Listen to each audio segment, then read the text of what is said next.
In today's episode, I'm talking about a fragrance that's been around for a few years now and has received a fair bit of hype from the fragrance community. I've also received a few messages from subscribers asking me to give my thoughts on it, so here it is. This one is Bvlgari Man in Black, and to find out my thoughts on this one, stay tuned to Mags Frags.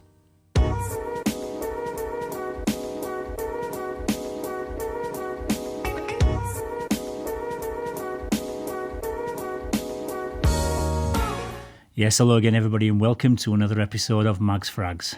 I'm Paul and this is day 107 of my Fragrance 365 project, where I give my thoughts on a different fragrance every day for a whole year. So today's scent of the day is Bvlgari Man in Black, which was launched in 2014 and is a flanker to the original Bvlgari Man from 2010. It's an oriental woody spicy fragrance for men, and the perfumer behind this composition was Alberto Marias.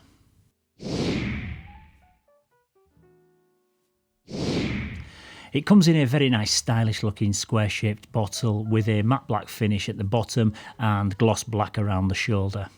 We've then got some rose gold branding, including an embossed logo at the top with the name of the fragrance printed also in rose gold underneath. And then we've got this thin accent line that runs all the way around all four sides. The atomizers on all the Bvlgari Man line are really cool, and they come with this neat little lock-in feature where you twist it to the side and it just disables it from spraying out any juice. So that's ideal if you're carrying it in your luggage or in a gym bag.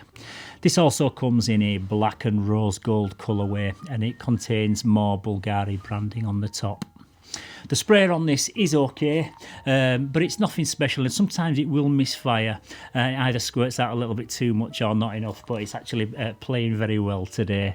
And overall, the presentation on this one is of a very high quality. It looks extremely classy and elegant. I'd give it probably a 9 out of 10.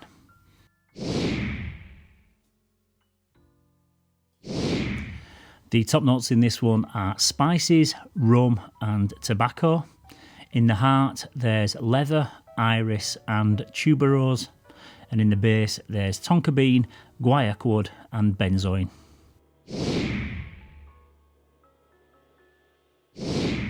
Yeah, so this opens up with a smooth and luxurious combination of tobacco, rum and spicy notes. And right out of the gate, it's one that has got that wow factor. It often gets compared to the likes of Victor and Rolf's Spice Bomb, and yes, there is a slight nod to it, but this is sweeter, creamier and less spicy. There's also no sharp edges, and right from the first spray you get a really high quality masculine warm and seductive aroma with the tobacco, the tonka bean and the benzoin bringing just the right amount of sweetness. And also we've got a little bit of rum which just gives it that little bit of a nice boozy twist. As the fragrance dries down, you start to pick up on the leather note, but because there's also a touch of iris in there, it comes off more like a brushed suede due to the dry powderiness that you get with the iris note. There's also some guaiac wood, but I don't get too much woodiness from this one. What I get is mainly the sweeter notes with a touch of powderiness and a hint of booze, and like a sprinkling of spice on top.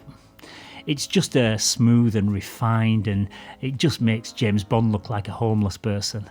This is what a classy gentleman smells like, and it's a huge crowd pleaser. This will get you showered in compliments wherever you go, and it's just super sexy, and it just does it with a refined elegance.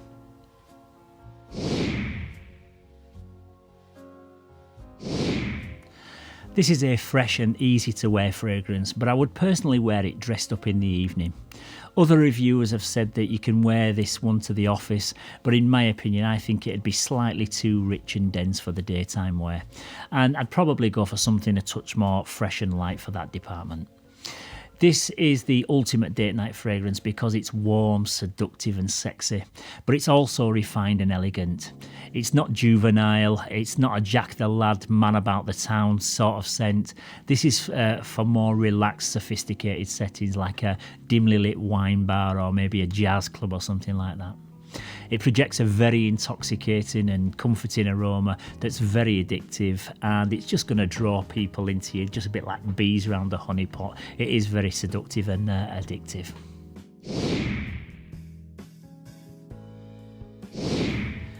This is an eau de parfum concentration, and I'd say that the performance is about perfect for what I expect from a fragrance. It projects well enough to get you noticed for maybe 2 or 3 hours without ever being too loud or in your face. You'll get probably about 7 or 8 hours of longevity, and if you spray it on your clothes, you'll still be able to smell this one the next morning, so that's good enough performance for me.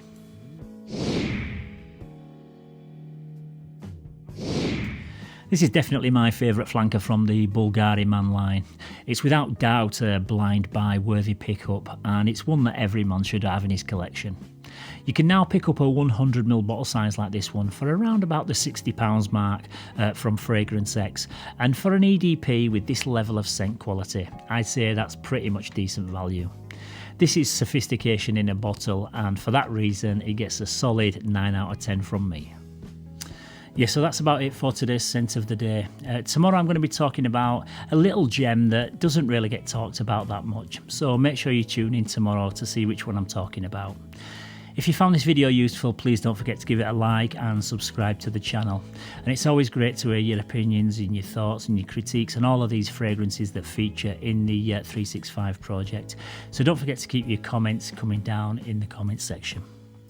I would also like to take this opportunity to end this episode by acknowledging the devastating news that Carlos from the Brooklyn Fragrance Lover channel has sadly passed away recently. Carlos was an absolute legend in the fragrance community, and he influenced so many people all around the world, including myself.